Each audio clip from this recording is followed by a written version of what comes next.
A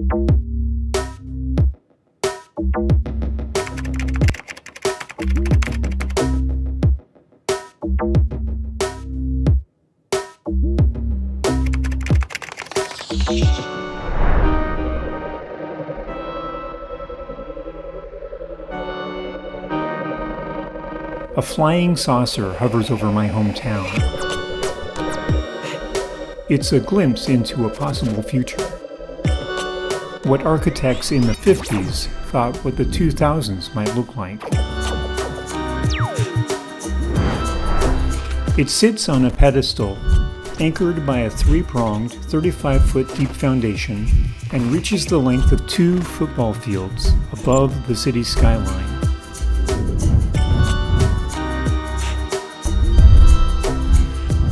A ring of beams at the top form a crown, an observation deck with a full circle view of the city, and a restaurant on a rotating track.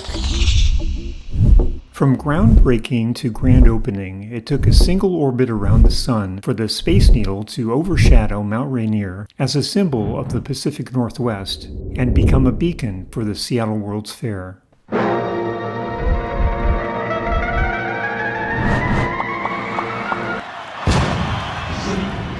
Seattle, see you at the fair. Take a way ahead look at tomorrow, just as if you were there. Take a rocket trip to Mars, have your dinner way up in the clouds. Stroll the boulevards of the world, have fun with the happy-go-lucky crowd. See you in Seattle, at the big world, big world. First, you duck, and then you cover.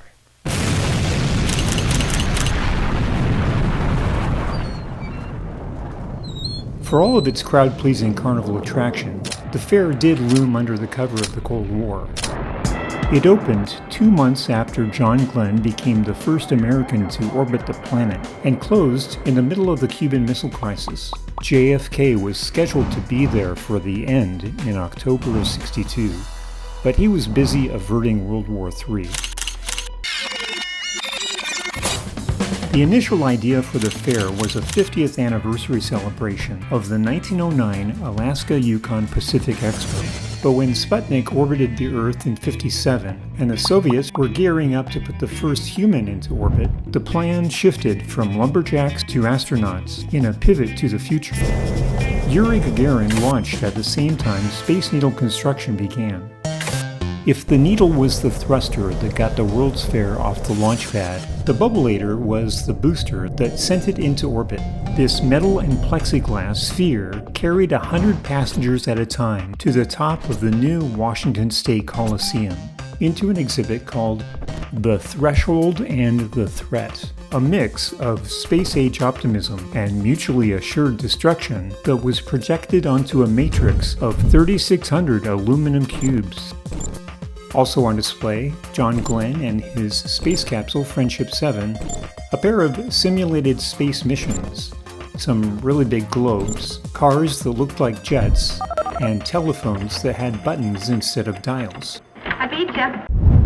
Born a month before the fair opened, I was too young to attend, but the event did have an impact with the power of a sonic boom on this young Seattleite and the city itself. The monorail, the Science Center, the Space Needle, and Coliseum remained on the Seattle Center grounds. My dad, an electrical engineer and specialist in underwater acoustics, was on board for the scientific advances that were on display at the fair and were in development in Seattle and elsewhere throughout the 60s. Boeing had a part in developing the Saturn V rocket, and they were working on a supersonic transport aiming for Mach 3. The supersonic transport inspired the name of a popular pre-grunge garage band and Seattle's first major sports team.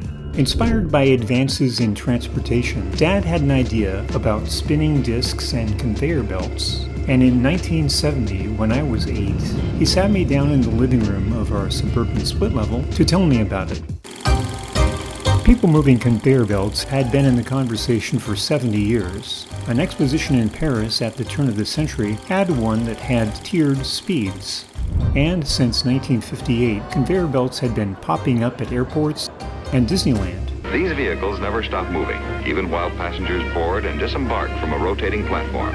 But instead of moving at 4 to 6 miles per hour, my dad's invention would rival the speed of our Buick Sport Wagon as it barreled down I-5. How do you go that fast? Build speed, then break free. Based on the fact that objects at the edge of a spinning disc travel faster than those near the center, my dad imagined 50-foot wide turntables designed to carry people. Passengers would start in the middle where the speed is minimal, then move toward the edge and hop onto a conveyor belt. If the turntable is spinning at 33 1/3 rotations per minute, the speed would top out at nearly 60 miles per hour. Even at the age of 8, I knew there were problems with the idea. Conveyor belts are tricky. Also, spinning makes you dizzy and it can all go sideways if you're moving too fast. It's playground physics. There's a reason why they don't make those rickety grade school carousels anymore. Another example, the rotor, one of the attractions at the '62 World's Fair. It spun so fast, patrons were pinned to the wall on purpose. During the silent movie days, amusement parks like Luna Park at Coney Island had a bunch of rides that dispensed thrills behind centrifugal force. But the average commuter does not want thrills when they're trying to go home from work, school, the grocery store, or even the amusement park. It occurred to me that I might have been overthinking it. I was given to worst-case scenarios. For example, when my parents took the family to a ski slope for the first time, they told us in the car that we'd get to the top by holding onto a rope. And I immediately pictured an Everest expedition, grasping onto that frayed excuse for a lifeline, then plummeting into a hole in the Himalayas. Turns out it was a gentle slope and a rope tow. The conversation about the spinning discs and conveyor belts was 3 minutes tops, the length of a pop song. Over time, I realized my dad wasn't selling me on a very flawed way to throw people onto a moving train.